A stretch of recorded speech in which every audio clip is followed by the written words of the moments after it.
today. Yeah. We're coming up to Purim, but I think we have to stick with the Perasat, you know.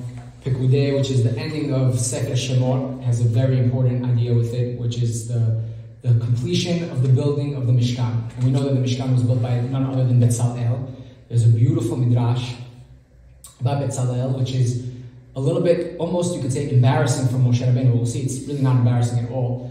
The midrash describes how Hashem commands Moshe Rabbeinu to construct essentially the menorah. Right? So Moshe Rabbeinu says, okay, and he's thinking, like, how do I make this? You know, what are the blueprints? What does it look like? How is it supposed to be?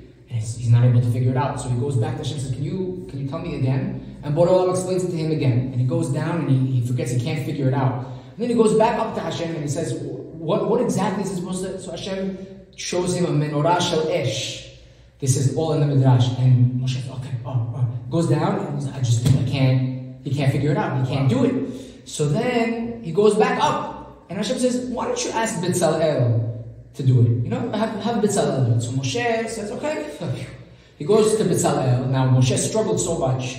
He goes to Betzalel, so of course Betzalel is also going to struggle, right? Moshe says, make the menorah. Without any real, you know, instructions and diagrams and menorah shel esh, Betzalel on the spot does the menorah. So Moshe's a little bit, you know, disturbed. Why was it so difficult for me? Why was Betzalel able to do it so quickly? And then the midrash says that Betzalel had unbelievable abilities. And when I read this midrash, I think of a beautiful theory that was created by a guy named Gardner. It's the 8 or 9 intelligences of Gardner, which basically he says that human beings are not intelligent or stupid. We have sort of multiple different types of intelligences that you could rank very high in one area, and you could rank very low in another area, and you could grow in one area and not necessarily grow in the other. So for example, one of the intelligences is musical, and you could be tone deaf, right? Or you could be like I am, or you could be very musically talented, like Hamlati, right? Beautiful voice and understands the makam and everything. For me, it's so hard to sort of,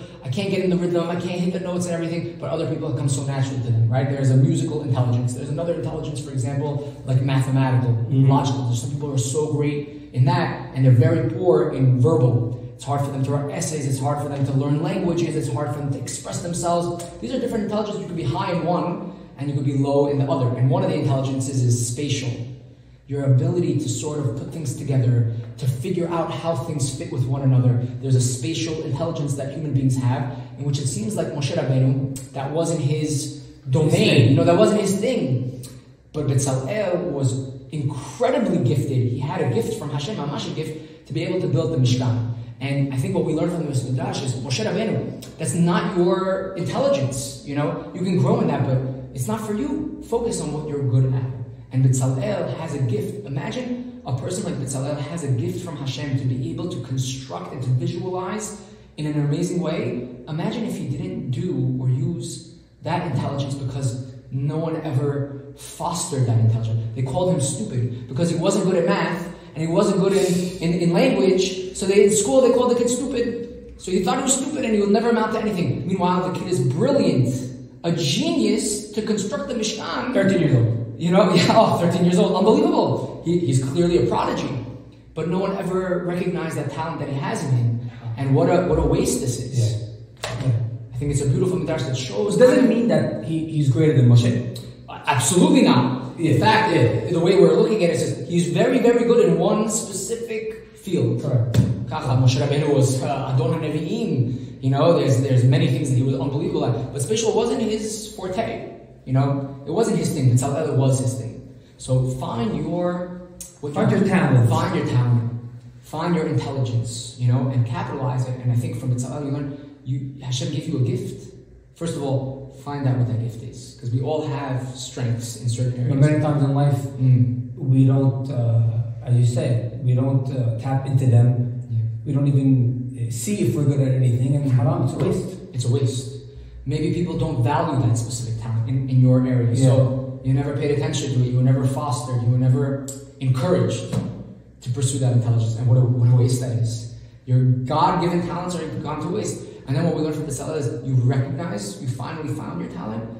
What are you going to do with that amazing gift that you have? Betzalel maximized his potential because he recognized his talent, and he used it to give back to the world, to Am Yisrael, and to use it in the service of Hashem. Maybe that's why. I mean, Pekudei literally means the accounting, but Pekudei is also a play on the word tafkid. Wow. That's your tafkid. That's your tafkid. And you will be accounted. I mean, they're going to think in accounting after 120 years of that was your tafkid. Why didn't you use it?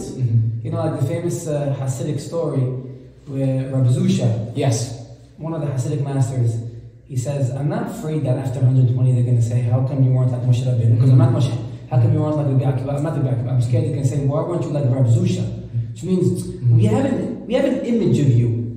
This was your goal. This was your task. How come you didn't fulfill that? Right. That's why by the Avot, Avraham. Because Avraham and Baal Avraham Mata, he fulfilled it. Yitzhak, Yaakov. They filled it. They were who they were supposed to be. They were supposed to be. Exactly. I think it's amazing what you're saying. Sometimes we think of like you weren't who you were supposed to be because you were lazy and you didn't. But we're saying it's not only that. Sometimes you were trying to be someone else. Yeah, you were comparing yourself. You were comparing. I want to be that, but that's not you. That's you. Sometimes you're not yourself because you just didn't do anything about it. You know, you're just lazy. You didn't build yourself. That's one kind of a shame. Another kind of a shame is you didn't build who you were supposed to be because you were so busy trying to be somebody else that isn't. Many times, unfortunately, parents run into that mistake of comparing one child to another child. Why aren't you like his brother? Right. Because I'm not him. And instead of the parents recognizing the talent that the other child has, they're comparing him to the other one and ruins the child. Bezrat Hashem, we should all tap into our barachot, recognize them, appreciate them, our tafkid, and use them to bring light into the world. Amen. And be a little bit more like Rabbi Laki. Yeah, that's my Yitzhak. Just want to be more like Rabbi Laki, but I can't be you. But they're not going to say why. Baruch Hashem, they're not going to ask me why weren't you more like Rabbi Laki. They're going to say, why weren't you like you? Shabbat shalom.